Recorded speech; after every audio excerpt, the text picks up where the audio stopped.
జిల్లా మామిడి రైతులను అకాల వర్షాలు కోలుకోలేని దెబ్బతీశాయి. గతేడాది సరైన ధర లేక దెబ్బతిన్న రైతును తాజాగా అకాల వర్షం మరోసారి దిగా చేశాయి. ఇవాళ కార్వేటి నగరంలో కురిసిన భారీ వర్షానికి మామిడికాయలు రాలిపోయాయి. దీంతో తమకు తీవ్ర నష్టం వాటిల్లిందని రైతులు భోరుమంటున్నారు. ఇప్పుడిప్పుడే పంట పక్వానికి వస్తోందని, ఈ సమయంలో వాన నట్టేట ముంచిందని మామిడి రైతులు ఆవేదన చెందుతున్నారు.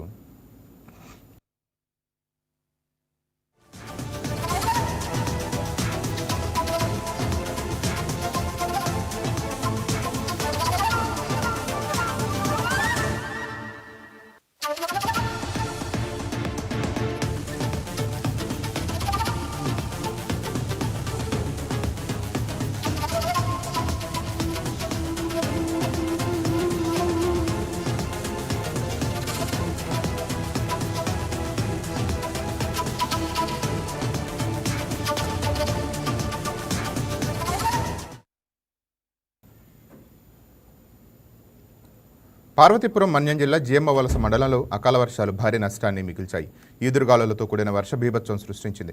భీకర గాలులు దాటికి మండలంలో అరటి పంటలు తీవ్రంగా దెబ్బతిన్నాయి. వరి, అరటి, మొక్కజొన్న పంటలు నేలకొరిగాయి. ప్రధానంగా మండలంలోని కుదుమ, గౌరీపురం, పరసపాడు, సింగనాపురం పరిసర గ్రామాల్లో 100 ఎకరాల్లో చేతికొచ్చిన పంట నేలమట్టం అవడంతో లక్షల్లో నష్టం వచ్చిందని రైతులు అంటున్నారు.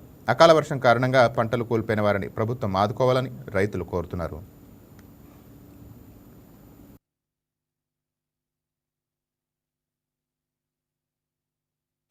మాకు గదవలస గంగరాజపురంలో నాకు 2 ఎకరాల ల్యాండ్ ఉంది. ఇదంతా అరటి తోట వేసిందండి.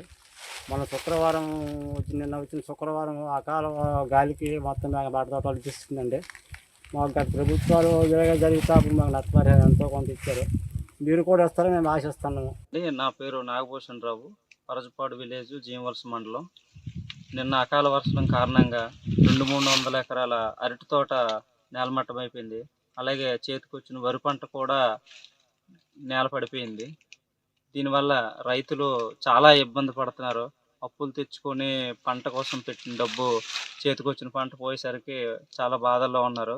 దీనికి ఆర్థికంగా ప్రభుత్వం ఎంతో కొంత సాయం చేయాలని మరి కోరుకుంటున్నాను. జియమ్మవలస మండలం శనకూలం గ్రామం. నేను కౌలు రైతునండి. 2 ఎకరాలు చేస్తాను. అదే ఈ తోట పడిపోయింది. పడిపోయినప్పుడు కూడా ప్రభుత్వం ఇచ్చింది. అప్పుడులాగే మరి ఈ ప్రభుత్వం కూడా ఇవ్వాలని నేను కోరుతానండి. మాకు గదవలస గంగరాజపురంలో నాకు 2 ఎకరాల ల్యాండ్ ఉంది. ఇదంతా అరటి తోట వేసిందండి. మన శుక్రవారం నిన్న వచ్చిన శుక్రవారం అకాల గాలికి మొత్తం అరటి తోటలు తీసుకుందండి. మాకు గత ప్రభుత్వాలు జరిగితే మాకు నష్టపరిహారం ఎంతో కొంత ఇచ్చారు. మీరు కూడా వస్తారని మేము ఆశిస్తున్నాము. నా పేరు నాగభూషణ్ రావు, పరసపాడు విలేజ్, జియమ్మవలస మండలం. నిన్న అకాల వర్షం కారణంగా 200-300 ఎకరాల అరటి తోట నేలమట్టం అయిపోయింది.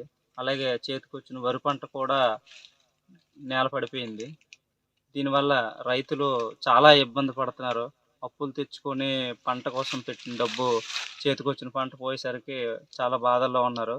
దీనికి ఆర్థికంగా ప్రభుత్వం ఎంతో కొంత సాయం చేయాలని మరి కోరుకుంటున్నాను. జియమ్మవలస మండలం శనకూలం గ్రామం. నేను కౌలు రైతునండి. 2 ఎకరాలు చేస్తాను. అదే ఈ తోట పడిపోయింది.